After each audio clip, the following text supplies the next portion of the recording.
Because less than 3% of you people read books.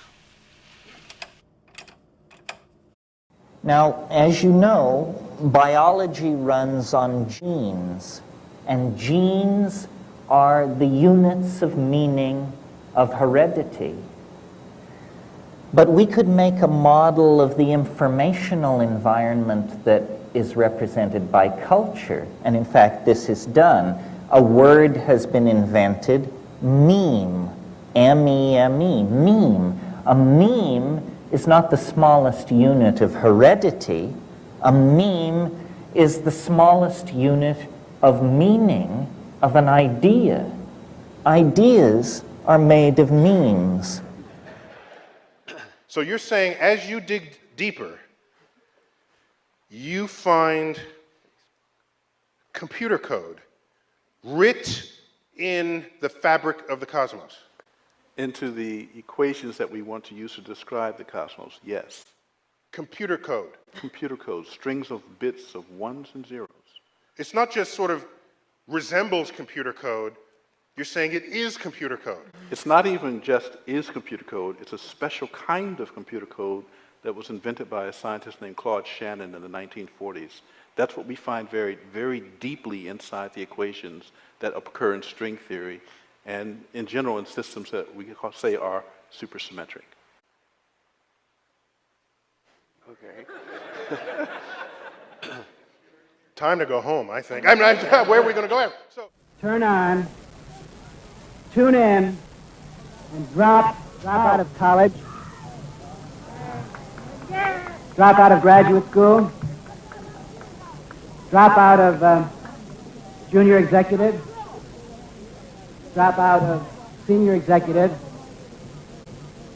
turn on, tune in, drop out.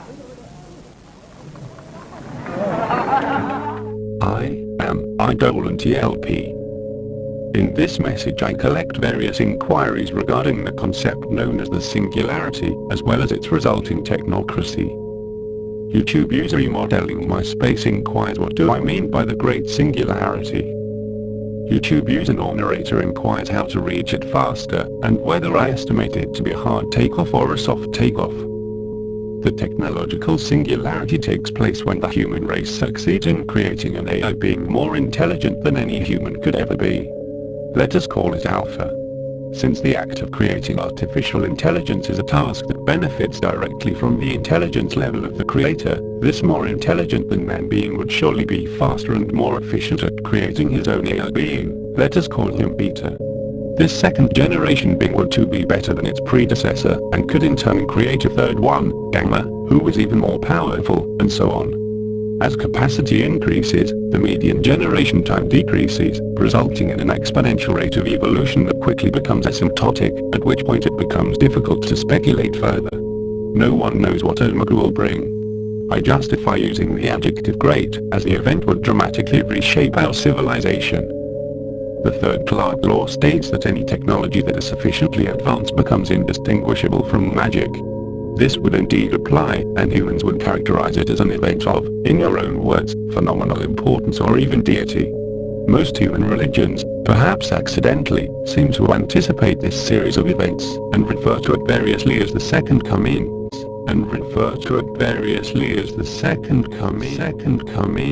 the second coming. I think the decision maker has to be able to digest the information that comes to him or to her, and then be prepared to be bold, to take risks, to move in some direction, to make mistakes, to fall down, to get back up, brush yourself off, move forward. I think we're missing that today. That's my sense of some minor crisis of leadership, and I think in some measure it is a sense of the need to have information that makes us indecisive today. The more information we have, the less people understand about the kind of world we live in and the choices that are available to them. So there's obviously a perversion in the use of information. There's obviously a perverted growth in the giantism of institutions. Novelty is not necessarily good or nice. Novelty is complex. That's what it is.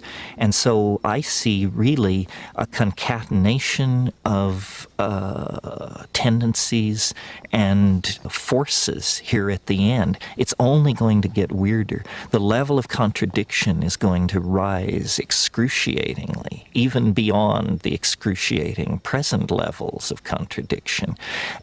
So I think it's just going to get weirder and weirder and weirder, and finally it's going to be so weird that people are going to have to talk about how weird it is. And at that point, novelty theory can come out of the woods, because eventually people are going to say, what the hell is going on? It's just too nuts. It's not enough to say it's nuts. You have to explain why it's so nuts, because the systems which are in place to keep the world sane are utterly inadequate to the forces that have been unleashed.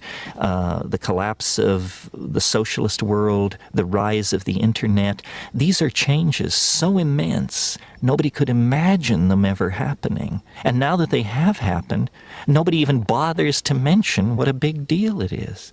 The fact that there is no such thing as the Soviet Union, people never talk about it anymore. But when I was a kid, the notion that that would ever change was beyond conceiving. This is why the right wing is so alarmed, because what they see going on is the breakdown of all tradition, all order, all sanctioned norms of behavior. And they're quite right that it's happening, but they're quite wrong to conclude that it should be resisted or is somehow evil. This is what it's like when a species prepares to move on to the next dimension. The entire destiny of all life on the planet is tied up in this. We are not acting for ourselves or from ourselves.